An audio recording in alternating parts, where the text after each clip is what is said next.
I thought it was a great game. I thought it was a great performance from us, from both teams.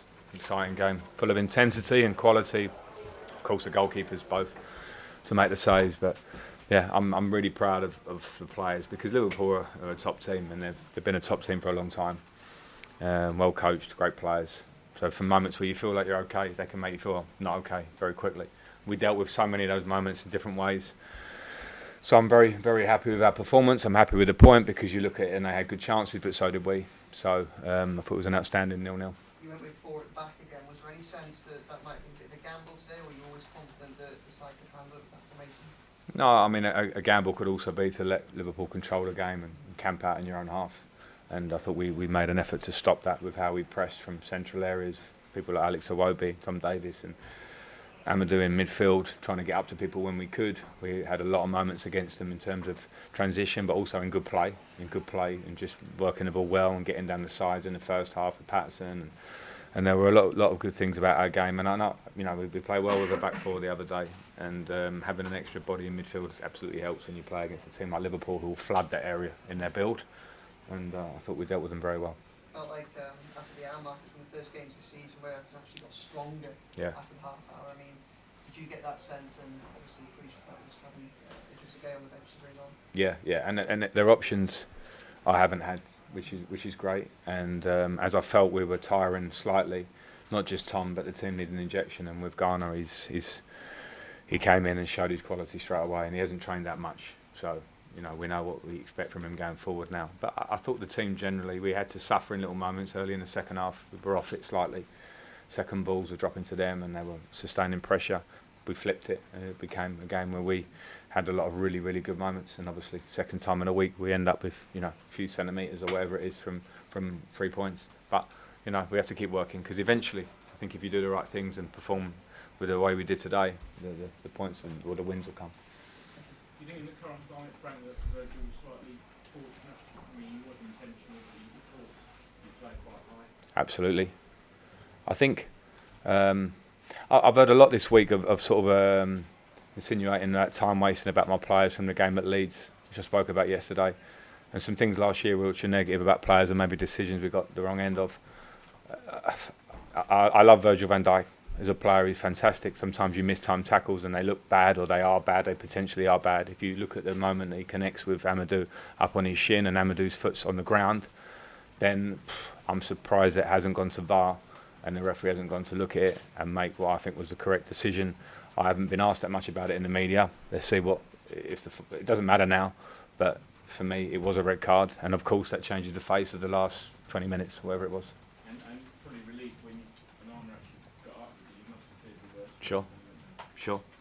Some talk before this derby and other derbies not that long ago recently about bad tackles, and again I think a lot of people were going, okay, well, what are the players? The ref just has a job to do and VAR do, and I just think they got that one wrong in my opinion.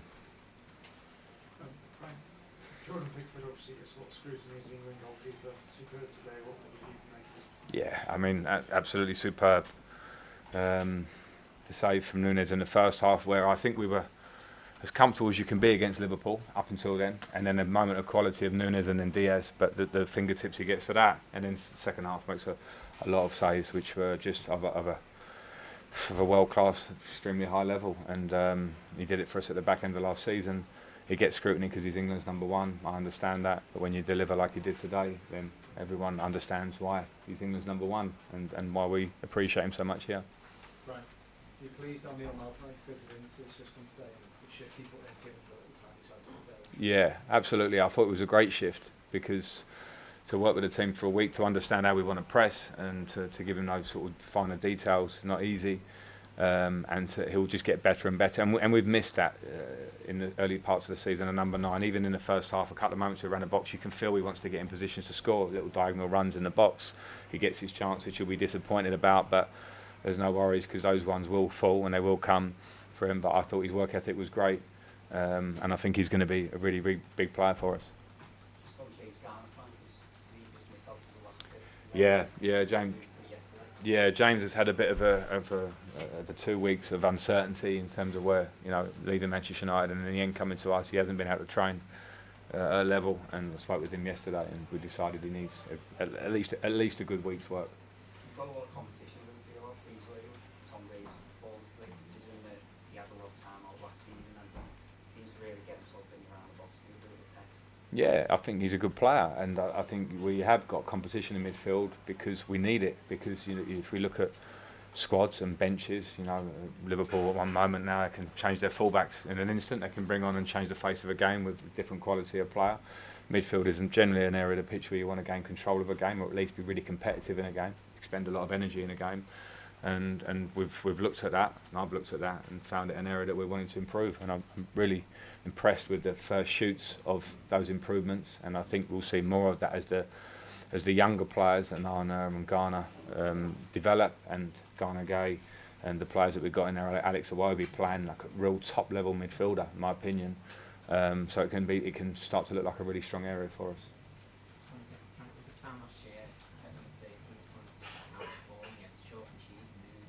Mm. You really sense that even though you haven't got that win to your confidence, from what you can see, improvement is so obvious. Yeah, I think so. And the points are unfortunate. It's unfortunate that we aren't on probably what points we feel we deserve, or what you think you would get off the back of the performances that we've had. We should be towards double figures, in my opinion, but we're not. But the good thing is, I think you see the fans' reaction at the end of the game and during the game. They see a team that's working really hard, showing the passion that they want, but also playing. I thought we played quite well in phases today, and we'll get much better at that as we go along, because we've got players who want to receive the ball and want to play from behind and play through lines. You saw the calmness that Garner gave us when he came on at certain times. So we'll work on that, and we'll get better, and we want more points for sure. But the good feeling is a good thing, because I think the players should feel that, and if we keep performing near the level, around the level that we did today, and get better, then I think those wins will come. Any further questions for the Sundays before we move on to the Mondays? No? Okay, we'll just do 2 or 3 for the Mondays.